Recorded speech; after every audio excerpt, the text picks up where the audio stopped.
और इस वक्त सीधे आपको लिए चलते हैं बिहार के मुजफ्फरनगर, जहां प्रधानमंत्री मोदी परिवर्तन रैली को संबोधित कर रहे हैं।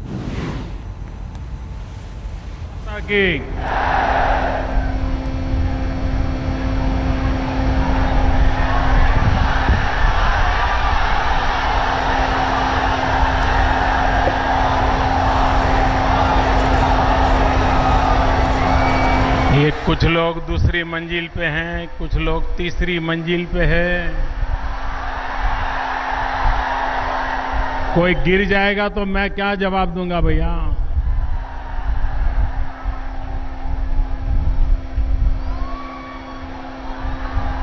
एक बार नई सरकार बनने दो, आप और नई ऊंचाइयों पर पहुंचने वाले हो, विश्वास रखिए।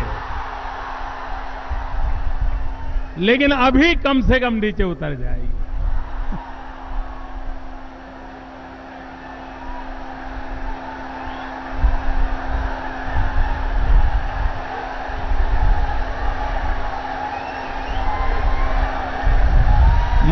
मुझे चिंता रहेगी, कुछ हो गया तो मैं बहुत दुखी हो जाऊंगा।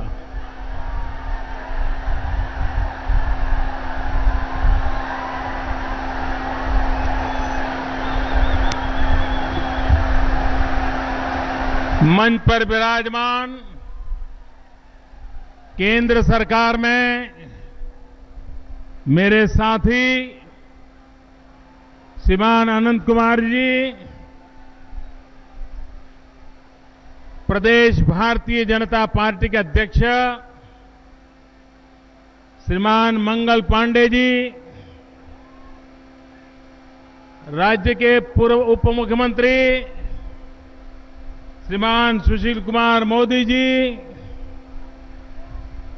विधानसभा के नेता श्री नंद किशोर यादव जी, भारतीय जनता पार्टी के प्रभारी श्री भूपेंद्र यादव जी, केंद्र में मंत्री परिषद के मेरे साथी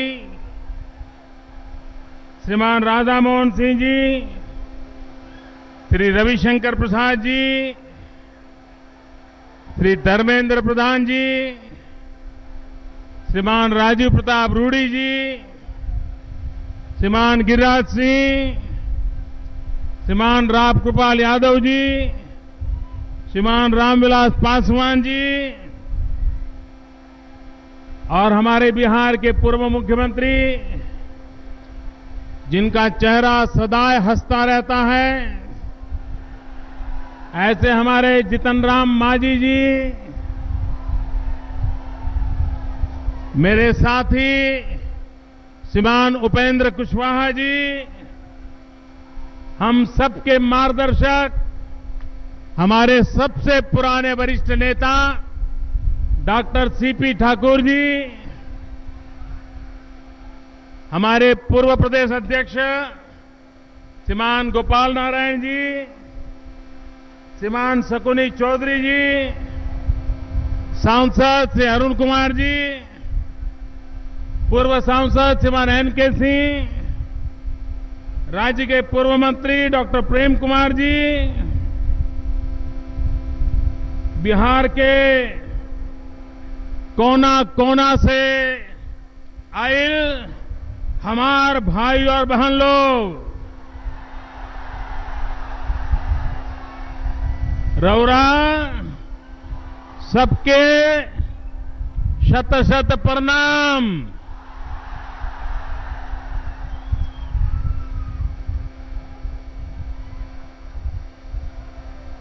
जब मेरे से यहां इस कार्यक्रम के लिए समय मांगा गया, मैं कल्पना नहीं कर सकता था कि ऐसा हुजूम मुझे देखने को मिलेगा।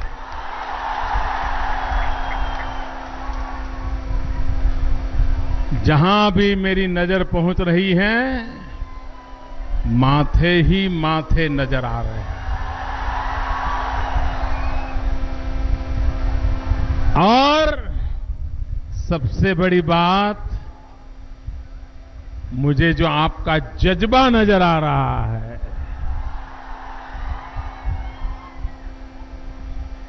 सारे पॉलिटिकल पंडित ये एक कार्यक्रम देख लें, नतीजा साफ दिखता है अगली सरकार किसकी बनने वाली है।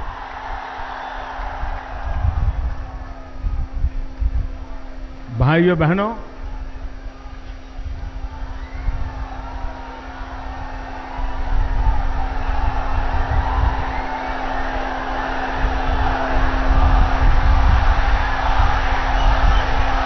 जब हम पहले सोशल मीडिया में कभी ट्वीट करते थे तो यहां के एक नेता बड़ी मजाक उड़ाते थे और वो कहते थे ये चहकते हैं। बोले चहकना बड़ा मखौल उड़ाते थे। आज उन्होंने भी चहकने का रास्ता पसंद कर लिया और आज जब मैं उतरा तो उन्होंने ट्वीट किया था कि 14 महीने के बाद आप बिहार आ रहे हैं, आपका स्वागत है। मुख्यमंत्री जी, स्वागत के लिए मैं आपका बहुत आभारी हूं।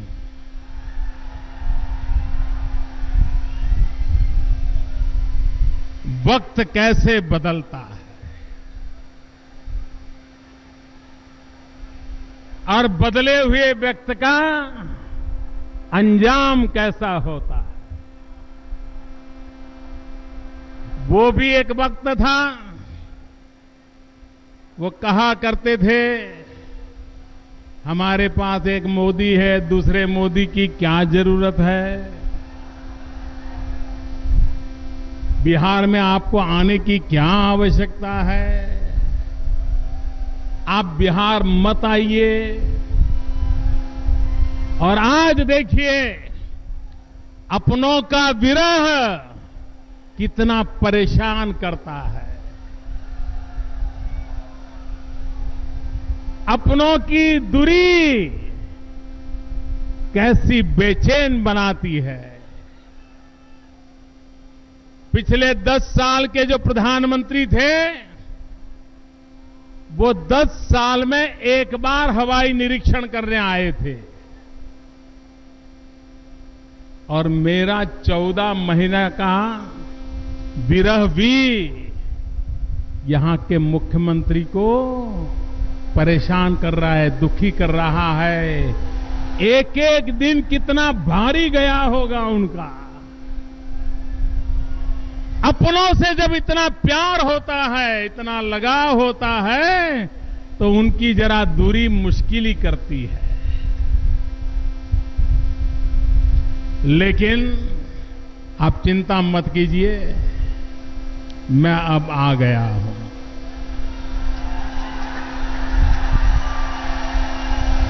आपको अब ज्यादा विरह झेलना नहीं पड़ेगा।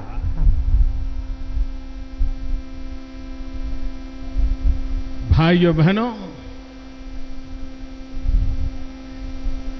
मैं आपसे पूछना चाहता हूं, आप जवाब दोगे? आपको लगता है कि बिहार में बदलाव होना चाहिए, हालात बदलने चाहिए, स्थिति बदलनी चाहिए, अंधेरे से उजाला होना चाहिए, बेरोजगारी से रोजगारी आनी चाहिए, गुंडागर्दी से मुक्ति चाहिए, सुख शांति की जिंदगी चाहिए? अगर भाइयों बहनों, अगर ये चाहिए तो मुझे सेवा करने का अवसर दीजिए।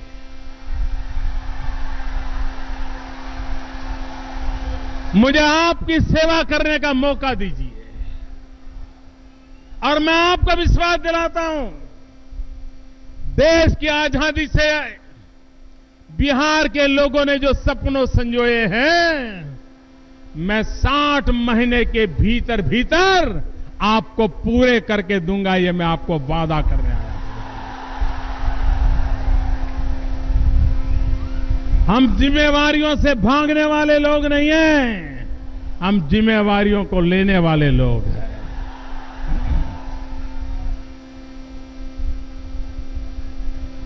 मैं कभी कभार समझ सकता हूं कि एकाध व्यक्ति के प्रति हमारी राजी नाराजी हो।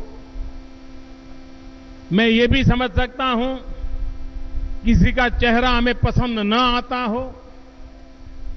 मैं ये भी समझता हूं हमारे राजनीतिक भविष्य में शायद कहीं टकराव नजर आता हो। लेकिन अरे भाई, इतना मैं बुरा था तो कमरे में आकर के एक चांटा मार देते, गला घोंट देते। आपने एक व्यक्ति के प्रति गुस्से में आकर के पूरे बिहार की विकास यात्रा का गला घोंट दिया, गला घोंट दिया। क्या ये लोकतंत्र होता है? क्या लोकतंत्र के ये तौर तरीके होते हैं? मैं समझता हूं राजनीति में मतभेद भी हो सकते हैं, राजी नाराजी भी हो सकती हैं। अरे गुस्सा निकालने के लिए आकर के मेरा गला भी घोंट देते। लेकिन मुझे दुख इस बात का नहीं है कि आपने हमारे साथ क्या किया, मुझे दुख इस बात का है कि आपने बिहार की जनता के साथ क्या किया। आपने यहां के लोग जंगल राज से मुक्ति के लिए आपके पीछे खड़े हो गए और आज फिर से आप बिहार को उसी जंगल राज की ओर घसीट रहे हो। आप मुझे बताइए मेरे भाइयों बहनों, क्या बिहार में वो जंगल राज के दिन दोबारा चाहिए? ये वो मौत का खेल दोबारा चाहिए? ये गुंडागिर्दी दोबारा चाहिए? ये लूट खसोट चाहिए दोबारा? मेरे बिहार के भाइयों बहनों को इस हालत में छोड़ा नहीं जा सकता। और इसलिए भाइयों बहनों, ये चुनाव किसकी सरकार बने किसकी न बने इसके लिए नहीं है। ये चुनाव बिहार के नौजवानों का भविष्य तय करने के लिए है। ये चुनाव बिहार के किसानों का भाग्य बदलने के लिए है। ये चुनाव बिहार की माताओं बहनों की सुरक्षा के लिए है। और इसलिए मेरे भाइयों बहनों, विकास के रास्ते पर गए बिना बिहार का भला नहीं होगा। और इसलिए मैं आज आग्रह करने आया हूं कि आप आइए। आपने हर किसी को आजमा लिया है, हर प्रकार के मॉडल आप देख चुके हो। एक बार हमें भी आजमा करके देख लीजिए। एक बार हमारे इस एनडीए के साथियों को बिहार की जनता की सेवा करने का अवसर दीजिए। मैं आपको विश्वास दिलाता हूं। आज देखिए, हमारी दिल्ली सरकार का जरा लेखा जोखा लीजिए। मैं नहीं जानता हूं यहां के पॉलिटिकल पंडितों ने कभी हिसाब लगाया कि नहीं लगाया है। दिल्ली में मोदी की सरकार में सबसे ज्यादा मंत्री, सबसे महत्वपूर्ण मंत्री, सबसे महत्वपूर्ण डिपार्टमेंट अगर किसी के पास है तो मेरे इन बिहार के नेताओं के पास है। एक प्रकार से बिहार के नेता आज पूरे हिंदुस्तान को चला रहे हैं। ये ताकत बिहार को कहां से कहां ले जा सकती है, इसका आप अंदाज कर सकते हो। भाइयों बहनों, आपने मुझे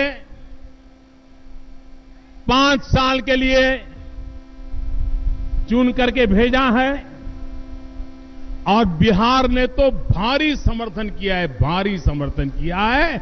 मैं बिहार की जनता को शत शत वंदन करता हूं, आपने मुझे जो समर्थन किया इसलिए। मुझे बताइए, जो लोग ये कहते रहे हैं कि हम मोदी को बिहार में घुसने नहीं देंगे, हम मोदी को बिहार में आने नहीं देंगे, हमें मोदी की बिहार में जरूरत नहीं है, अगर ऐसे लोग सरकार बनाएंगे और दिल्ली से कोई नाता ही नहीं रखेंगे तो बिहार का भला होगा क्या? क्या इस देश में एक सरकार दूसरी सरकार से लड़ती रहे, इससे किसी राज्य का भला होगा क्या? ये लड़ाई वाली सरकारें चाहिए कि कंधे से कंधा मिलाकर के चलने वाली सरकार चाहिए। भाइयों बहनों, मैं दिल्ली में बैठ करके जो भी इस पूरे देश पर के संसाधन है, एक बार बिहार की सेवा का अवसर दीजिए, आपके काम आते हैं कि नहीं आते आप देख लीजिए भाई। मैं तो यहां हैरान हूं,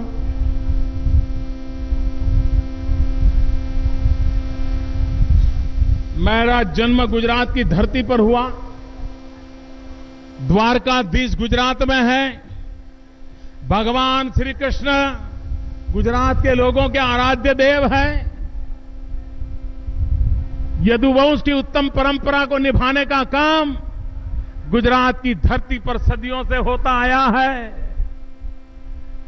लेकिन हम जिस कृष्ण के पुजारी हैं, मैं जरा पूछना चाहता हूं, मुझे तो कृष्ण की एक बात बराबर याद रहती है।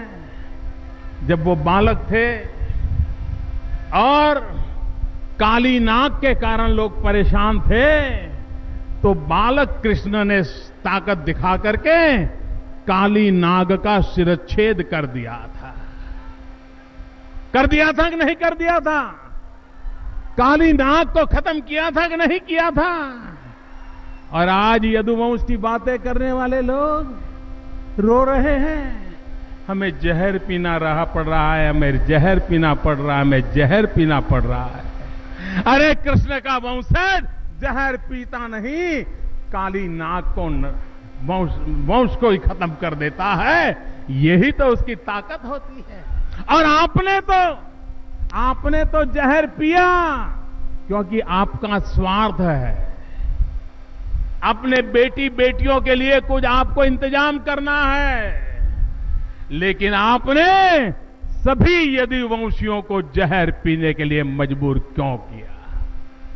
उनको जहर पीने के लिए मजबूर क्यों कर दिया? क्या गुनाह है उनका? और इसलिए मैं तो हैरान हूं, अखबारों में पढ़ते हैं यहां पर क्या चर्चा चल रही है, यहां के किसानों का भला होगा कि नहीं होगा, चर्चा नहीं हो रही। नौजवान को रोजगार मिलेगा कि नहीं मिलेगा, चर्चा नहीं हो रही है। गुंडागिर्दी खत्म होगी कि नहीं होगी, चर्चा नहीं हो रही है। उद्योग कारखाने लगेंगे कि नहीं लगेंगे, चर्चा नहीं हो रही है। गांव में बिजली आएगी कि नहीं आएगी, चर्चा नहीं हो रही है। किसानों को पानी मिलेगा कि नहीं मिलेगा, चर्चा नहीं हो रही है। चर्चा क्या हो रही है? कौन सांप है, कौन सांप नहीं है, कौन जहर पीता है, कौन जहर पिलाता है। अरे भाई, ये तुम दोनों तय कर लो, तुम दोनों तय कर लो, सांप कौन है, जहर कौन है, कौन जहर पिलाता है, कौन जहर पीता है। आप दोनों का अंदरूनी मामला है, कमरे में बैठ करके तय कर लो। इस बिहार की जनता को जहर पीने के लिए मजबूर मत करो। यह आपका अंदरूनी मामला है। बिहार की जनता को तो पीने का पानी चाहिए, बिहार के नौजवान को रोजगार चाहिए, बिहार में उद्योगों का विकास चाहिए, बिहार में सड़कें चाहिए। भाइयों बहनों, बिहार में चुनाव तो अब आए हैं। ये पिछले चुनाव में जब वोट लेने निकले थे, अभी रामविलास जी बता रहे थे, उन्होंने अपने भाषण में भी कहा, उन्होंने आपको कहा था कि अगर 2015 में अगर मैं आपको बिजली न पहुंचाऊं तो मैं वोट मांगने के लिए नहीं आऊंगा, ऐसा कहा था। याद करो, कहा था बिजली नहीं दूंगा तो वोट नहीं मांगूंगा, ये कहा था। बिजली नहीं दूंगा तो वोट नहीं मांगूंगा, कहा था भाई, उन्होंने कहा था। बिजली आई, बिजली आई, बिजली आई, बिजली आई, बिजली आई, नहीं आई ना। वो वोट मांगने के लिए आए कि नहीं आए? आए कि नहीं आए? आपका भरोसा तोड़ा कि नहीं तोड़ा? आपका भरोसा तोड़ा कि नहीं तोड़ा? आपकी पीठ में छुरा भोंका कि नहीं भोंका? अरे हमारी छोड़ो, आपके भी पीठ में छुरा